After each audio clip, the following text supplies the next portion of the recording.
eyansika enfuli yanjigiriza ebisiyaga byatandika bwe biti.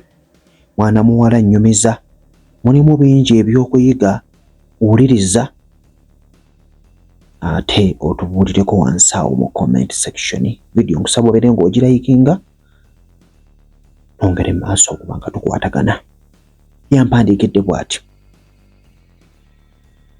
yasoose n'ambuuzaako nti kojja nkulamusizza munnange, bwakya bwe buti, ndi mwana akuzeeko ow'obuwala.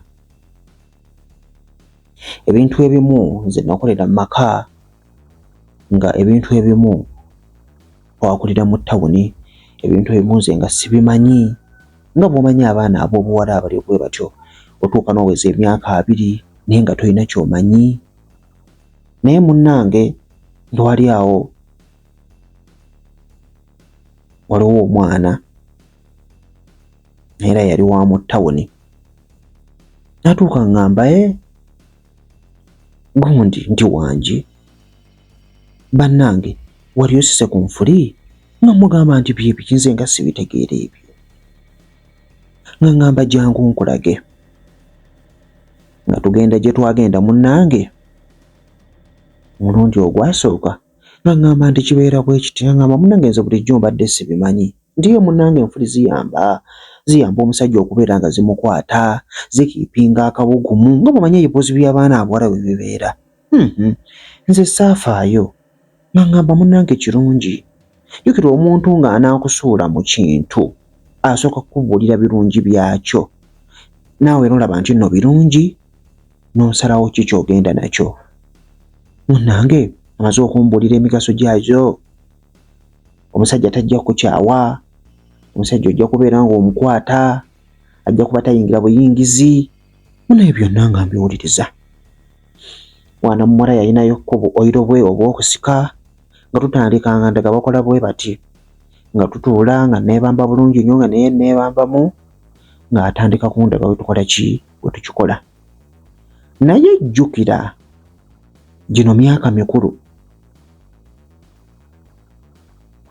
tetuli nti tuli baana bato, feelings zikola ki, zituuka zigguka. Ansika bwe musika, ansika bwe musika, ansika bwe musika, obwagazi tebulinnya. Gy'emyaka egyo 2 seegattangako, yolweraaka yali yeegattagattako dda. Nga mbuuza ngamba owulira otya? Nga mugamba bannange mpulira, ekituufu kiri nti nnyimye.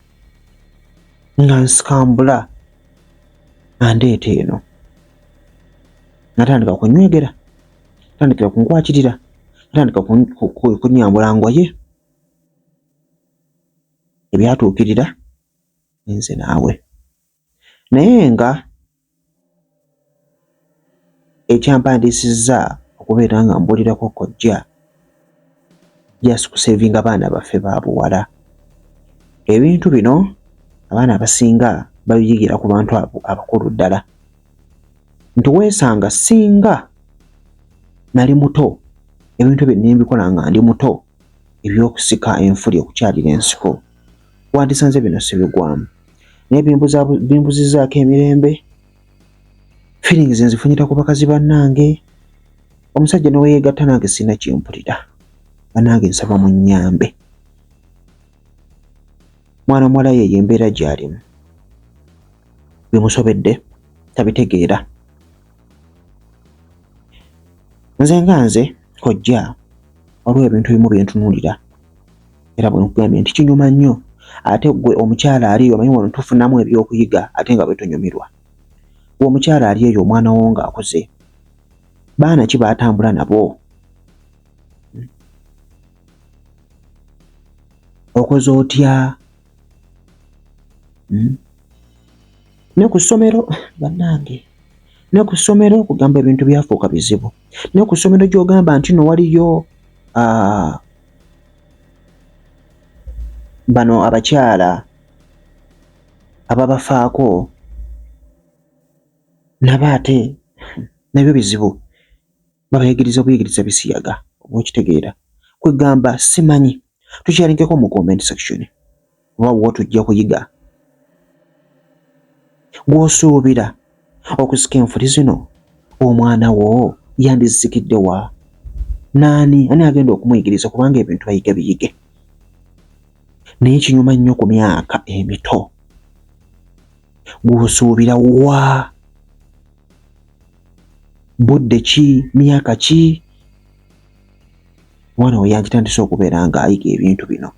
Kibeere ng'aye tekimuyeetera nnyo okubeera ng'afuna feelings.